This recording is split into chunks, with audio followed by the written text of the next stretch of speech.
देखिए स्टॉक हो या फिर म्यूचुअल फंड हो, खास तौर से अगर बात की जाए म्यूचुअल फंड की, तो मैंने एक चीज़ को बहुत करीब से देखा है और इस बात को मैं बहुत करीब से समझता हूँ। वो क्या है, इन्वेस्टर्स को आप जितना भी समझा दीजिए, जितना भी बता दीजिए भाई थोड़ा कम स्मॉल कैप लेना है, इन्वेस्टमेंट थोड़ा कम करना है स्मॉल कैप में, लेकिन इन्वेस्टर्स को वही करना है जो उनको समझ में आएगा। और उनको क्या समझ में आता है, उनको स्मॉल कैप समझ में आता है, क्योंकि स्मॉल कैप को लेकर कुछ ज़्यादा ही रिसर्चें रहती है इन्वेस्टर्स के, और मतलब उन पर कुछ ज़्यादा गौर किया जाता है इन्वेस्टर्स की तरफ से।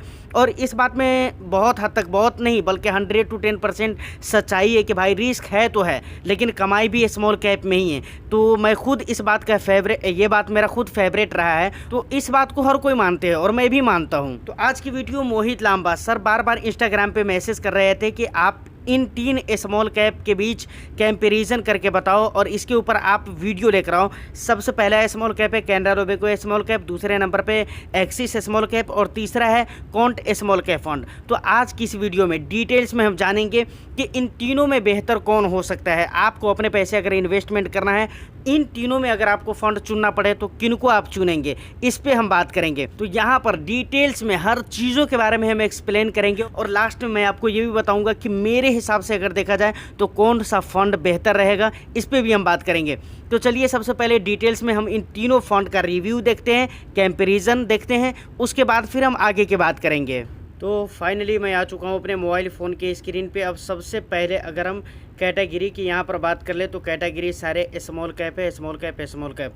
उसके बाद सबसे पहले अगर रेटिंग की बात की जाए तो यहाँ कैनरा रोबेको स्मॉल कैप है, यहाँ पर आप रेटिंग देख सकते हैं 3 स्टार की रेटिंग मिल जाती है। उसके बाद दूसरे नंबर पे एक्सिस स्मॉल कैप आता है, तो एक्सिस स्मॉल कैप में आप यहाँ पर देख सकते हैं 5 स्टार की रेटिंग आपको देखने को मिल जाती है। उसके बाद तीसरे नंबर पे आ जाता है क्वांट स्मॉल कैप फंड, तो यहाँ पर भी 3 स्टार की रेटिंग मिल जाती है।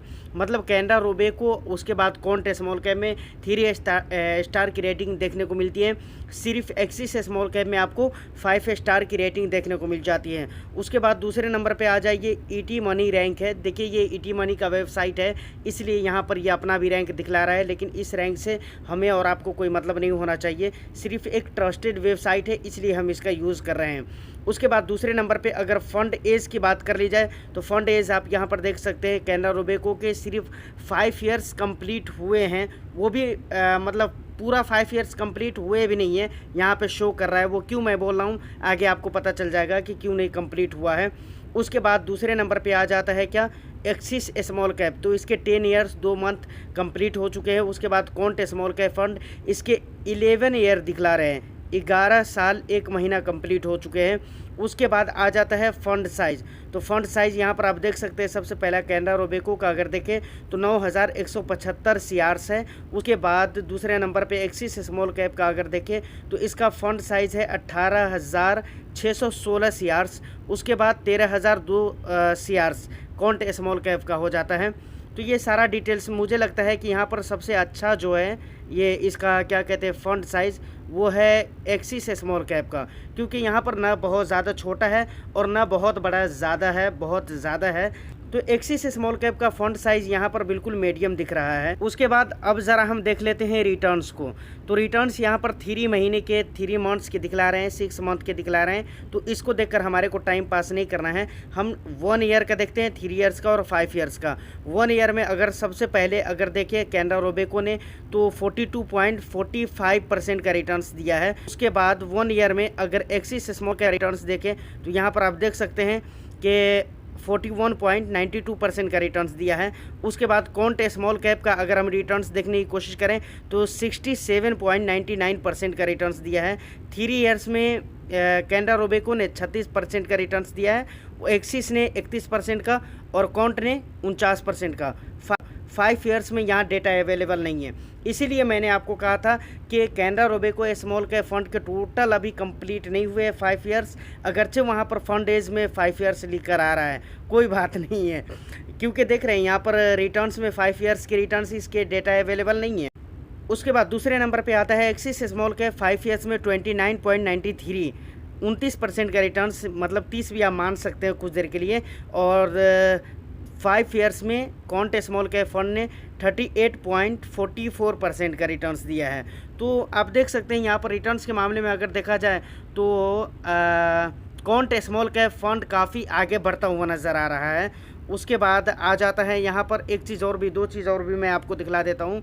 यहाँ पर स्टैंडर्ड डिवीज़न आपको कैनरा रोबेको में 15.08 है। उसके बाद एक्सिस में देख लीजिए 12.15 है।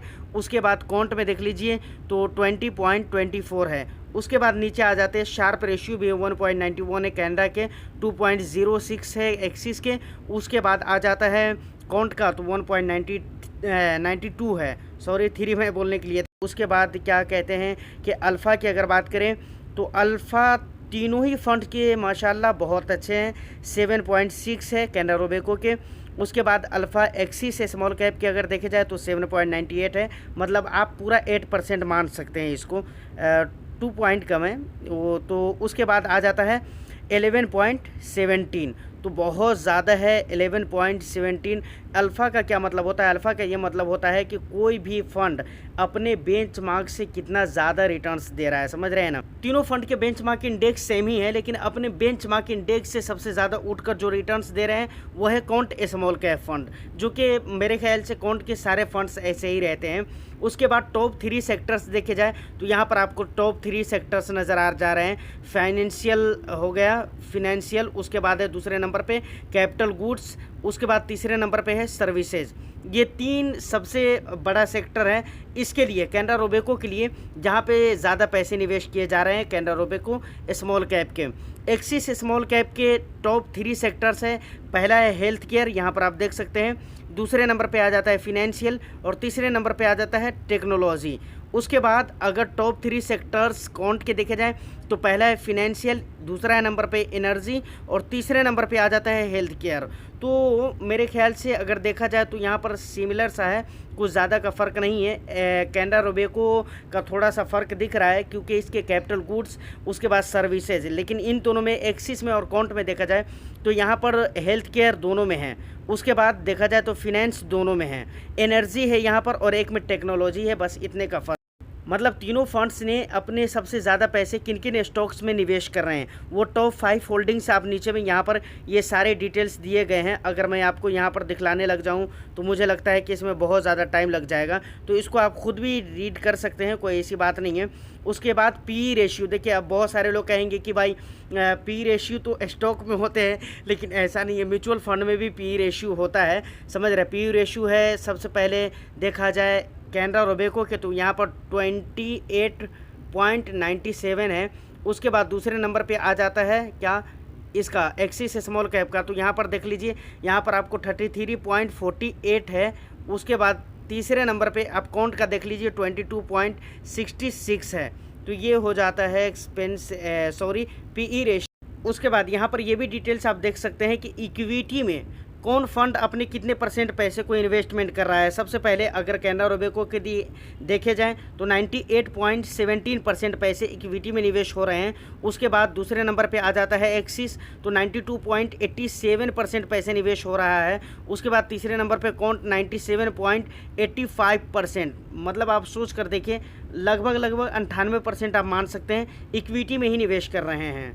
उसके बाद एक और भी इम्पोर्टेंट रेशियोज़ आते हैं जिसे हम एक्सपेंस रेशियो कहते हैं। सबसे पहले कैनरा के देखे जाए तो 0.40% है। उसके बाद दूसरे नंबर पे अगर देखा जाए एक्सिस के तो एक्सिस के 0.55% है। तीसरे नंबर पे अगर काउंट के देखे जाए तो 0.77% है। तो यहाँ पर एक्सपेंस रेशियो के देखकर बहुत अच्छा एक्सपेंस रेशियो आपको कैनरा रोबेको के लगेंगे क्योंकि बहुत कम खर्चे हो रहे हैं। एग्जिट लोड सेम है, लॉक इन पीरियड किसी में भी नहीं है। बेंचमार्क आप यहाँ पर देख सकते हैं, निफ्टी स्मॉल कैप 250 TRI, यहाँ पर आप देख लीजिए सेम इंडेक्स है, मैंने आपको वो पहले भी बोल चुका है। अगर इन्वेस्टमेंट टाइम हॉरिजॉन की बात किया जाए कि कितने दिनों के लिए कहाँ पर इन्वेस्टमेंट अच्छा है, तो तीनों ही फंड्स में लॉन्ग टर्म के लिए इन्वेस्टमेंट करना ज़्यादा बेटर है।